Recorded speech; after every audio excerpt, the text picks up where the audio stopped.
구약 성경 402페이지 룻기 1장 1절에서 6절 말씀을 교독하겠습니다. 사사들이 치리하던 때에 그 땅에 흉년이 드니라. 유다 베들레헴의 한 사람이 그의 아내와 두 아들을 데리고 모압 지방에 가서 거류하였는데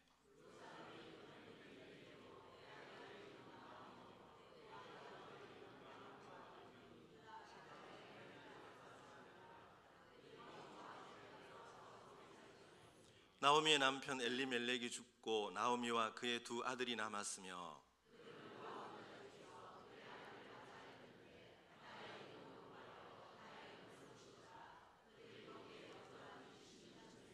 말론과 기럨 두 사람이 다 죽고 그 여인은 두 아들과 남편의 뒤에 남았더라. 그 여인이 모압 지방에서 여호와께서 자기 백성을 돌보시사 그들에게 양식을 주셨다 함을 듣고 이에 두 며느리와 함께 일어나 모압 지방에서 돌아오려 하여. 아멘. 오늘부터 룻기 말씀을 강론하려 합니다. 룻기는 4장 85절로 구성된 단편 소설과 같은 성경입니다. 독일의 대문호인 게테는 룻기를 일컬어 가장 사랑스럽고 완전한 작품이라고 극찬을 합니다. 또 어떤 분은 사사기와 사무엘서라는 딱딱한 조개 껍질 사이에 끼어 있는 영롱한 진주라는 찬사를 보내기도 합니다. 룻기는 히브리 백성들에게 사랑받는 성경입니다. 해마다 오순절 절기에 온 가족들이 둘러앉아 룻기에 나오는 하나님의 헤세드, 사랑을 읽으면서 그 사랑이 자기 가족들을 향한 사랑임을 확인하는 성경입니다.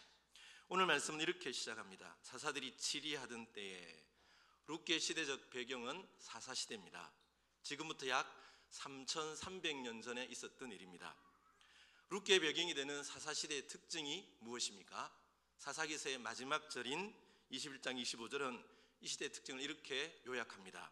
그때에 이스라엘의 왕이 없으므로 사람이 각기 자기의 소견에 옳은 대로 행하였더라.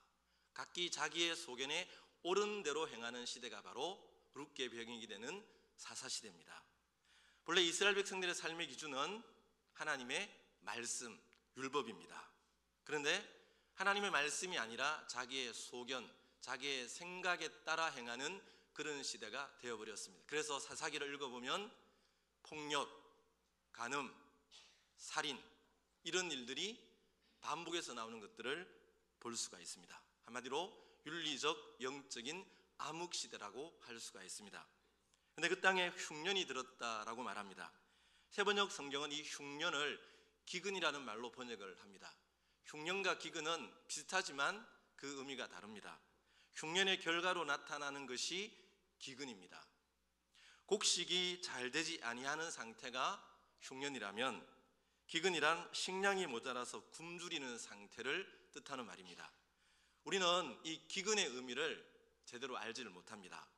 말의 뜻을 모른다는 것이 아니라 이 기근이 얼마나 비참하고 괴롭고 고통스러운지를 알지를 못한다는 거죠. 많은 사람들이 오늘을 불경기라고 합니다. 사업이 안 되고 장사가 안 되고 돈벌이가 안 됩니다. 그래도 우리에게는 먹을 것이 있습니다. 최소한 배를 고른 사람은 없습니다. 그러나 여러분, 지금 아프리카에 있는 현실을 보십시오. 아이들이 먹을 것이 없어서 부드러운 흙으로 케이크를 만들어서 진흙 케이크를 먹습니다. 물로 배를 채우고 싶지만 마실 물이 없어서 그마저도 마실 수가 없습니다. 이렇게 비참하고 참혹한 것이 기근입니다. 그런데 그 땅에 흉년, 기근이 들었다고 했습니다. 여기서 말하는 그 땅이란 어떤 땅입니까? 하나님이 약속하신 젖과 꿀이 흐르는 가나안 땅, 그리고 그 중에서도 유다 베들레헴 땅입니다. 베들레헴이라는 말은 베이트라는 단어와 레헴이라는 단어가 합쳐져서 떡집 혹은 빵집이라는 의미를 가지고 있습니다. 이 베들레헴 지역은 농사가 잘 되고 풍요한 땅이었습니다. 그래서 그 별명이 베들레헴, 떡집, 빵집이 된 것이죠. 그런데 그 땅에 흉년과 기근이 들어서 빵집에 빵이 사라지고 떡집에 떡이 사라져버린 것입니다. 이런 상황에서 한 가족을 이끌고 베들레헴을 떠나 모압 땅으로 이주하는 한 남자가 등장합니다. 그의 이름은 엘리멜렉이고 아내는 나오미고 두 아들은 말론과 기럨입니다. 처음에 베들레헴을 떠날 때는 임시적으로 잠시 모압 땅에 거류할 생각이었습니다. 거류하다는 말은 이민을 간다는 뜻이 아니라 잠시 머물다가 돌아온다는 의미를 담고 있습니다. 잠시 흉년을 피하여 머물다가 돌아올 계획으로 모압 땅으로 내려갔지만 여러분, 인생이 어디 생각한 대로 마음대로 됩니까?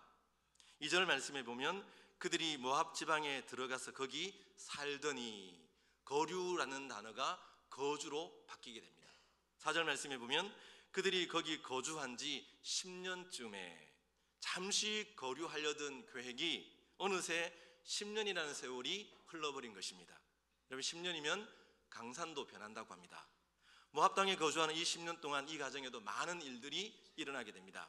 3절은 이 가정에 일어난 일을 이렇게 들려줍니다. 나오미의 남편 엘리멜렉이 죽고 나오미와 그의 두 아들이 남았으며. 여러분, 흉년을 피해 살기 위해서 모압 땅으로 내려갔는데 그곳에서 처음 이 가정이 경험한 일이 가장의 죽음이었습니다.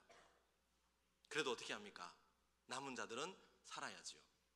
남편을 먼저 보내고 홀로 남은 나오미는 두 아들을 바라보며 억척같은 삶을 삽니다. 그리고 두 아들이 장성하여 결혼을 합니다. 모압 여자 오르바와 룻을 며느리로 맞습니다. 이제는 고생 끝 행복 시작인 줄 생각했습니다. 손주들이 태어나면 그 재롱을 보며 하하하 웃으며 행복하게 살 줄로 생각했습니다. 그런데 이게 웬일입니까?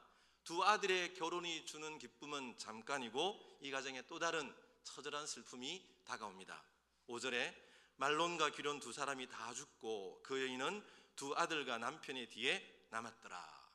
남편과 두 아들을 다 떠나보내고 나오미 홀로 가부가 되어 모압 땅에 남아 있습니다. 성경은 이들이 몇 살에 죽었는지, 왜 죽었는지, 병들어 죽었는지, 사고로 죽었는지 아무런 설명이 없습니다. 3절과 5절 말씀은 이 죽은 자들의 초점을 맞추는 것이 아니라 살아남아 있는 자들에게 초점을 맞추고 있습니다. 그러므로 우리가 주목하고 관심을 가져야 될 것은 이들이 죽은 이유가 아니라 남아있는 나오미입니다. 여러분, 홀로 남은 나오미의 마음, 그 심정이 어떠했을까요? 20절 말씀에 보면 나오미의 이런 슬픈 탄식이 나옵니다. 나를 나오미라 부르지 말고 나를 마라라 부르라. 나오미라는 이름의 뜻은 기쁨, 희락이라는 뜻입니다. 마라라는 이름의 뜻은 괴로움, 쓰라림이라는 뜻입니다. 이제 나오미의 마음에서 기쁨과 희락은 다 사라지고 괴로움과 쓰라림만이 가득한 이런 기구한 인생이 되었다는 슬픈 탄식입니다. 이것이 흉년을 피해 모압 땅에 거주한 지 10년 동안이 일어난 엘리멜렉의 가정사입니다. 여러분, 오늘 우리의 인생에도 불현듯 인생의 흉년이 찾아올 때가 있습니다. 실직과 사업 실패라는 경제적 흉년을 만날 때도 있고, 부부 간의 갈등, 고부 간의 갈등, 동료들 간의 갈등과 같은 인간관계의 흉년을 만날 때도 있습니다.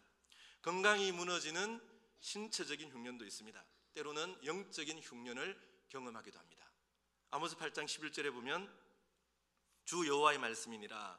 보라, 날이 이를지라 내가 기근을 땅에 보내리니 양식이 없어 주림이 아니며 물이 없어 가람이 아니요 여호와의 말씀을 듣지 못한 기갈이라. 영적인 흉년입니다. 여러분, 혹 말씀이 읽기 싫어지셨습니까? 설교가 들리지 않습니까? 예배가 지루하십니까? 기도의 문이 막혔습니까? 찬송과 감사의 샘이 말라버렸습니까? 하나님을 향한 뜨거운 갈망이 사라져버렸습니까? 그렇다면 여러분들은 지금 모든 것이 다 온전하다 할지라도 아모스가 예언한 영적인 기근을 경험하고 있는 것입니다. 왜 이런 인생의 흉년들이 우리에게 찾아오는 것일까요? 이런 인생의 흉년의 문제를 어떻게 이해해야 할까요? 성경은 여기에 대해서 우리의 불순종과 거역에 대한 하나님의 진노와 징계일 수 있음을 경고합니다. 대표적인 본문이 레위기 26장과 신명기 28장 말씀입니다. 불순종과 거역이 거듭될 때 우리의 인생에 이런저런 인생의 흉년이 찾아옵니다. 그런가 하면 우리를 시험하고 연단하기 위해서 찾아오는 인생의 흉년도 있습니다. 잠언 17장 3절에 보면 도가니는 은을, 풀무는 금을 연단하거니와 여호와는 마음을 연단하시느니라. 이 연단이라는 말이 다른 성경에 보면 시험이라는 말, 혹은 영어 성경에는 테스트라는 단어로 번역이 되었습니다. 우리를 연단하고 시험하시기 위해 주시는 하나님의 시험이 있다는 거죠. 여기에 대해 히브리서 12장 8절은 징계는 다 받는 것이거늘 너희에게 없으면 사생자요 친아들이 아니니라. 우리를 하나님의 자녀답게 성도답게 만들어가기 위해 하나님이 주시는 시험과 연단과 흉년도 있습니다. 이렇듯 특별한 잘못이 있을 때 인생의 흉년을 경험하기도 하지만 특별한 잘못이 없을 때에도 인생의 흉년을 경험할 때도 있습니다. 그러므로 우리가 인생의 흉년을 만난 분들을 보면서 인생의 고난을 받고 있는 분들을 보면서 함부로 죄 때문이라고 판단하거나 정죄해서는 안 됩니다. 여러분 욥기를 읽어보십시오. 욥은 하나님께서 인정하셨던 온전하고 정직한 사람이요 하나님을 경외하는 의인이었습니다. 이런 의인 욥에게도 엄청난 인생의 흉년이 찾아옵니다. 동방에서 제일 가는 부자였던 그가 하루아침에 모든 재산을 날려버립니다. 10명의 아들을 한날 한시에 잃어버립니다. 발바닥에서 정수리까지 온몸에 종기가 나서 질그릇으로 자신의 몸을 벅벅 긁어야 되는 신체적인 흉년도 경험합니다. 이런 욥을 향해 세 친구들이 어떻게 말합니까? 이 모든 것이 너의 죄 때문이야. 너의 죄 때문에 지금 이런 고난을 받고 있는 거야. 그들은 하나님의 이름으로, 신학의 이름으로, 신앙의 이름으로 욥의 가슴을 후벼 파는 독한 말들을 퍼부었습니다. 하나님께서 이들에게 어떻게 말씀하십니까? 욥기 42장 7절에 보면 여호와께서 대만 사람 엘리바스에게 이르시되 내가 너와 내 두 친구에게 노하노니 이는 너희가 나를 가리켜 말한 것이 내 종 욥의 말같이 옳지 못함이라. 하나님께서 욥의 세 친구들을 향해 노하셨다. 그리고 이들이 말한 것은 욥의 말처럼 옳지 않다라고 말씀합니다. 여러분 인생의 흉년을 경험하고 있는 사람들을 향해 죄 때문이라고 함부로 판단하거나 정죄하지 마십시오. 자칫 여러분 자신이 하나님의 노하심을 받을 수 있고 하나님의 책망을 들을 수도 있습니다. 오늘 본문에 나오는 엘리멜렉과 두 아들의 죽음 역시 마찬가지입니다. 어떤 사람들은 이 세 사람이 그 시대 사람들보다 더 악하고 죄를 지었기 때문에 하나님의 심판을 받아 죽었다고 말하지만 성경은 여기에 대해서 침묵하고 있습니다. 제가 볼 때 이 사람들은 그 사사시대 사람들처럼 판단하고 살았을 뿐입니다. 그런데 오늘 본문을 가만히 묵상해 보면 우리는 이 엘리멜렉의 선택과 결정을 보면서 어떤 아쉬움과 안타까움을 가질 수밖에 없습니다. 여러분 엘리멜렉의 이름의 뜻이 무엇인 줄 아십니까? 엘리, 나의 하나님은 멜렉, 왕이시다. 엘리멜렉, 나의 하나님은 왕이시다. 이 이름을 지어준 엘리멜렉의 부모는 아마 경건한 신앙의 사람들이었던 것 같습니다. 그의 아들이 나의 하나님은 왕이시다. 하나님 절대적인 가치 기준을 가지고 이 땅을 살아가기를 소망하면서 엘리멜렉이라는 멋진 이름을 그에게 주었던 것 같습니다.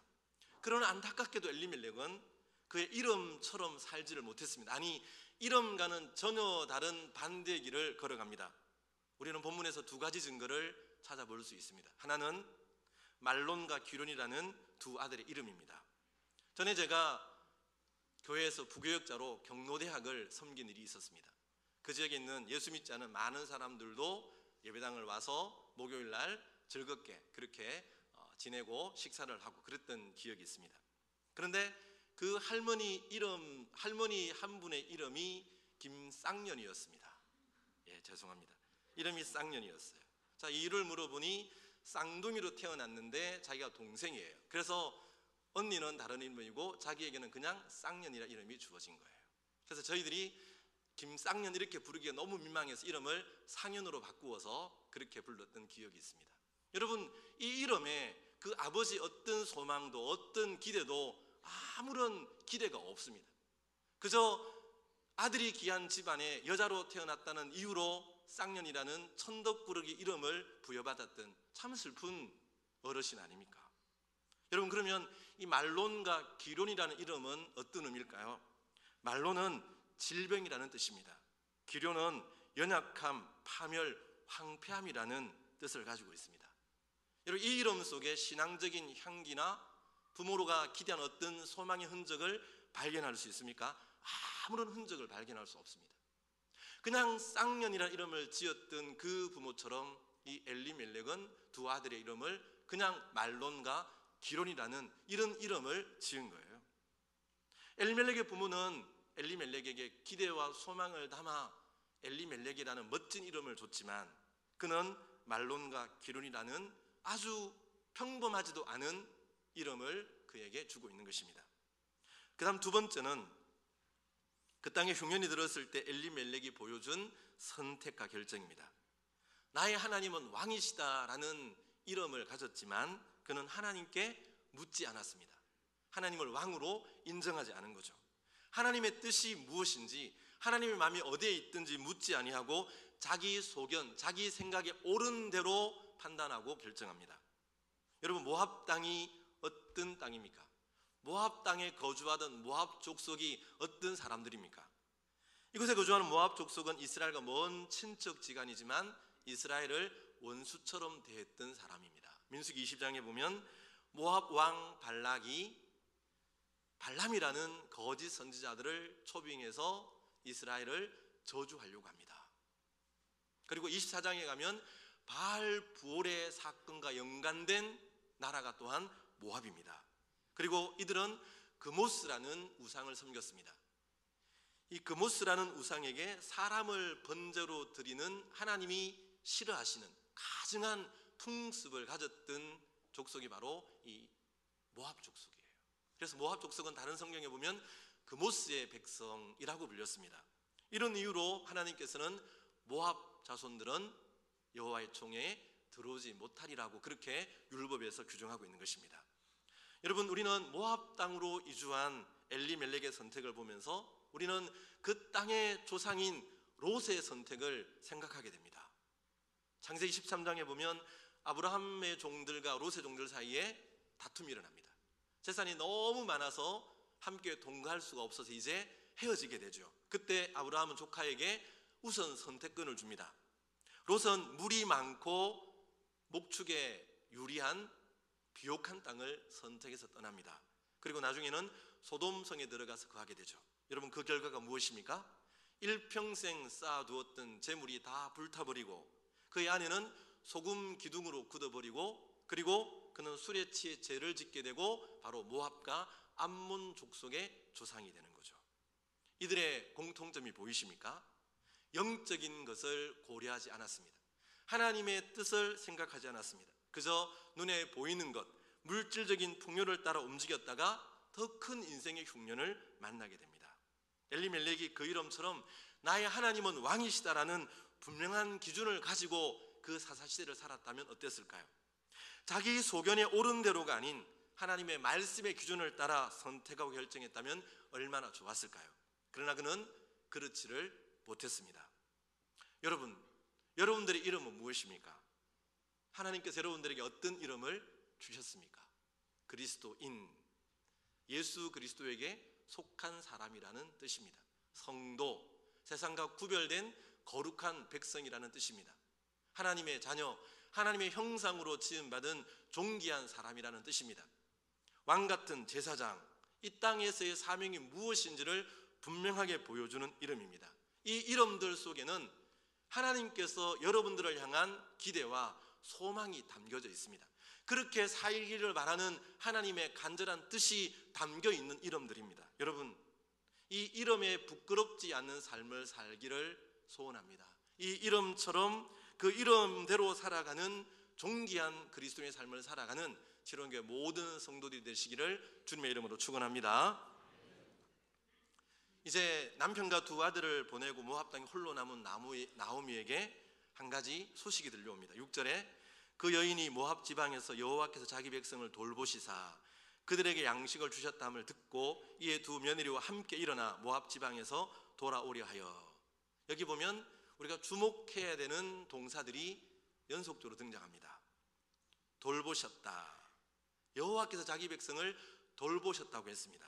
이 돌보셨다는 말은 신방하셨다, 그리고 방문하셨다는 뜻입니다.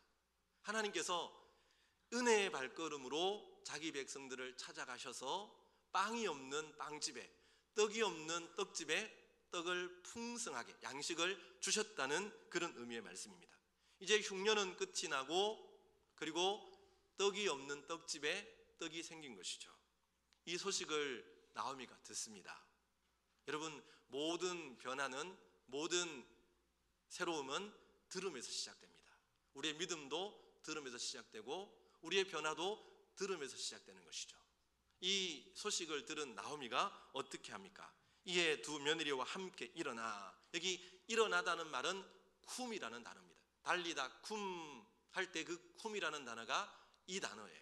일어나다라는 말뿐만 아니라 이 말씀 속에는 서다 혹은 솟아오르다라는 이런 의미를 가지고 있는 것입니다. 어둠에서 일어나고 절망에서 일어나고 죽음에서 일어나는 그런 단어가 바로 쿰이라는 단어예요. 나오미는 모압에서 주저앉았던 자기의 삶을 떨치고 일어납니다. 왜 일어났습니까?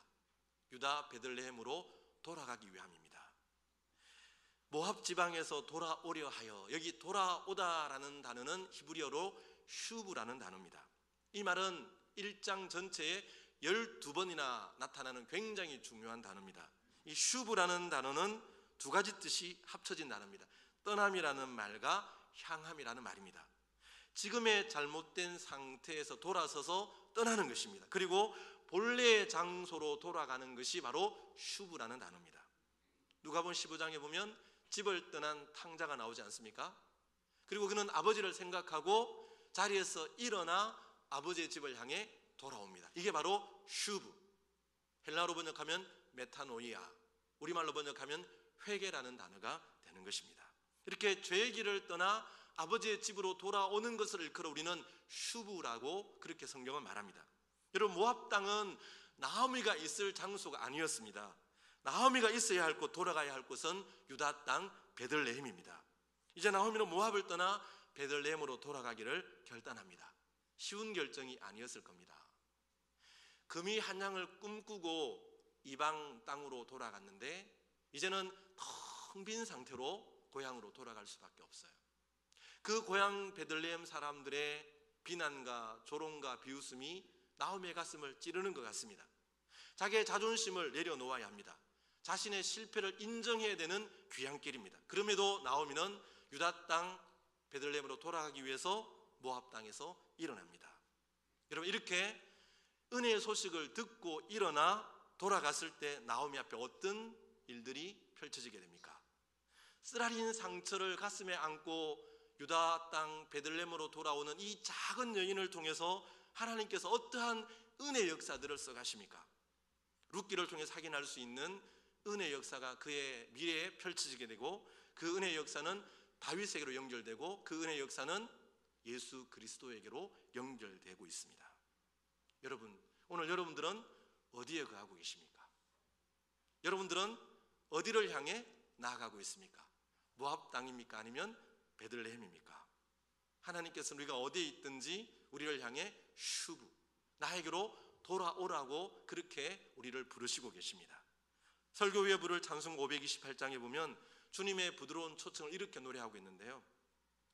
예수가 우리를 부르는 소리, 그 음성 부드러워. 문 앞에 나와서 사면을 보며 우리를 기다리네. 오라 오라 방황치 말고 오라. 죄 있는 자들아 이리로 오라. 주 예수 앞에 오라. 여러분, 주님은 우리를 이렇게 부드러운 음성으로 부르시고 계십니다. 집 나간 아들을 기다리는 아버지처럼 하나님의 품을 떠나 세상에서 방황하고 있는, 모압 땅에 머물고 있는 인생들을 향해 오라고 그렇게 부르시고 계십니다. 여러분, 그 주님께로 하나님의 사랑의 품으로 돌아오시기 바랍니다.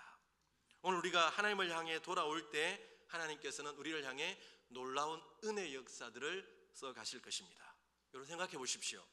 남편과 두 아들을 잃고 가부 며느리와 함께 소망 없이 돌아온 한 작은 여인 나오미와 룻을 통해 아름다운 놀라운 은혜 역사를 펼쳐가신 그 하나님께서 오늘 우리가 하나님께로 돌아올 때 우리를 통해 놀랍고 아름다운 은혜 역사를 동일하게 펼쳐가시지 않겠습니까? 지난 시간에 말씀드린 김응선 장로님의 가문을 생각해 보십시오.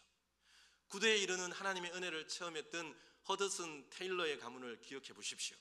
김응선이라는 이름 없는 시골교회 장로님, 짐 테일러라는 18세기의 그 스코틀랜드의 농부 한 사람, 여러분 그 한 사람이 하나님을 향해 돌아옴으로 그 가문에 놀랍고 아름다운 은혜 역사가 펼쳐지고 있는 것입니다. 사랑하는 성도 여러분, 오늘 우리가 머물러야 할 은혜의 자리, 돌아가야 할 약속의 땅은 어딜까요? 그것은 바로 예수 그리스도 아니고 그것은 바로 교회입니다. 아무리 힘들고 어려워도 어떤 인생의 흉년을 만난다 할지라도 우리는 은혜의 자리, 약속의 땅을 떠나서는 안 됩니다. 어려운 때일수록 더욱 주님을 찾고 교회 중심적인 생활을 해야 합니다. 안타깝게도 최근에 들려오는 소식은 한국 사회 안에 이 엘리 멜렉과 같은 성도들이 계속 양성되고 있습니다. 소위 말하는 가난한 성도들이죠. 그들은 그리스도인이라고 자처하면서도 교회에 나가지 않습니다. 통계에 의하면 이런 분들이 무려 100만 명에 달한다는 소식입니다. 이들의 선택은 분명 잘못되었습니다. 엘리 멜렉처럼 잘못 선택하고 잘못 판단하고 있는 것입니다. 여러분, 어떤 경우에도 주님의 몸된 교회를 떠날 수는 안 됩니다. 예수님을 믿는다고 하면서, 예수님을 사랑한다고 하면서 그분의 몸된 교회를 어떻게 떠날 수가 있겠습니까? 주님을 진정으로 믿고 사랑한다면 그런 선택을 할 수는 없는 것입니다. 교회를 옮길 수는 있지만 교회를 떠나서는 안 되는 것입니다. 그런데 여러분, 저는 오늘 본문을 묵상하면서 이런 문제를 가난한 성도들의 탓으로만 돌리기에는 한국 교회 현실이 너무나 안타깝고 가슴 아플 때가 있습니다. 목회자들이 문제를 일으킵니다. 성도들 간에 갈등과 다툼이 일어납니다. 강단에서 하나님의 말씀이 온전하게 증거되지를 않습니다. 그 땅에 흉년이 드니라. 어쩌면 이 짧은 말씀이 오늘 한국 교회를 향한, 그리고 우리 교회를 향한 하나님의 경고의 말씀일지도 모른다는 그런 두려움이 제 가슴 속에 몰려오는 것입니다. 만약 그 땅에 흉년이 드니라 라는 이 말씀이 한국 교회의 모습이고 우리의 모습이라면 어찌 흉년을 만나 교회를 떠난 가난한 성도들만을 탓할 수가 있겠습니까? 여러분, 교회는 영적인 의미에서 하나님의 떡집이고 하나님의 빵집입니다. 그렇다면 교회에 반드시 있어야 할 떡과 빵이 무엇이겠습니까? 요한복음 6장 35절 말씀에 예수께서 이르시되 나는 생명의 떡이니 내게 오는 자는 결코 줄이지 아니할 터이요 나를 믿는 자는 영원히 목마르지 아니하리라. 교회에 반드시 있어야 할 생명의 떡은 바로 예수 그리스도라는 떡입니다. 예수 그리스도가 없는 교회는 아무리 간판을 붙여놓아도 그것은 교회일 수가 없습니다.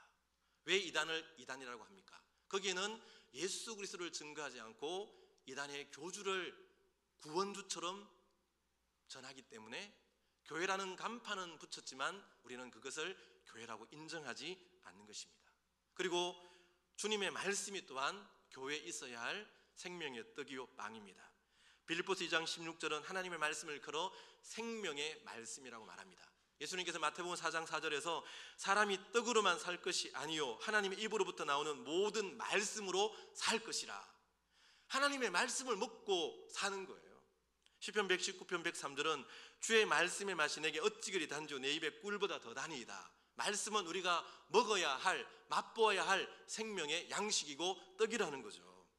여러분, 떡이 없으면 떡집이 아니듯이 예수 그리스도가 없는 교회, 생명의 참된 말씀이 없는 교회는 아무리 교회 간판을 붙여놓아도 교회일 수가 없습니다.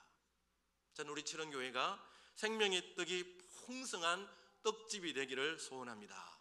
그러기 위해서는 여러분 한 사람 한 사람이 먼저 생명의 떡이신 예수 그리스도를 믿고 먹고 그분과 거해야 됩니다. 하나님 말씀을 맛보고 경험할 수 있어야 됩니다.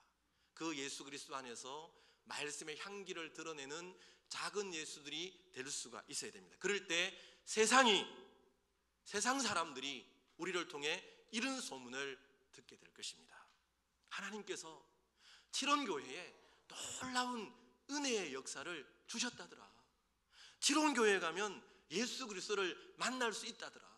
칠원 교회에 가면 인생의 문제를 해결할 수 있다더라.